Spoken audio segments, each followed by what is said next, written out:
A really common concern that people have in their straw bale garden is mushrooms, fungi. Mushrooms come from spores, and those spores exist pretty much everywhere outdoors.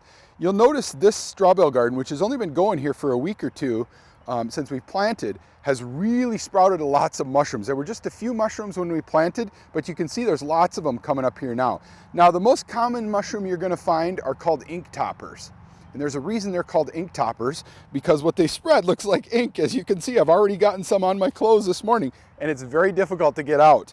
I'll be in big trouble with my wife tonight when she sees the stains on my short. But just don't touch them. They're not harmful for you, but they do get on your clothes and they'll stain really bad.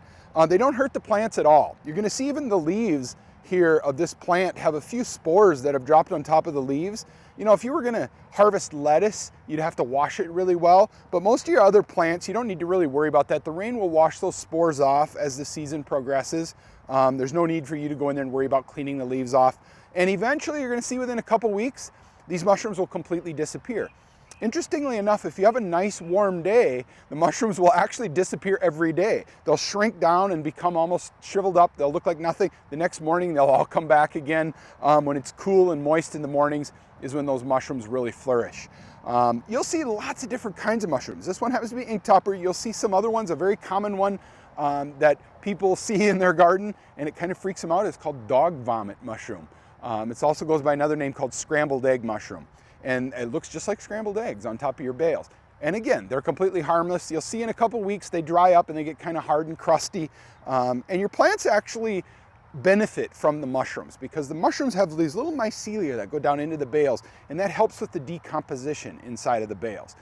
So there's no need to get rid of the mushrooms. You don't have to spray them with anything. If they happen to be trying to push your seedlings out of the bales, you'll see a spot right over here where we have some seedlings started. And the mushrooms right now aren't too bad on this area, but if they get real thick and they start to push seedlings up, then just push the mushrooms down around the seed bed, back sort of smash them down into the bale, and that'll take care of it. So otherwise, there's no need to get rid of them. You don't want to risk pulling a mushroom out and taking some of the little tiny root hairs from your seedlings along with the mushroom. So just smash them down and they'll be just fine. So don't worry about your mushrooms. They're completely harmless. They're actually a really good sign that your bales are decomposing nicely and getting ready to really turn into soil inside the bale. Don't worry about the mushrooms.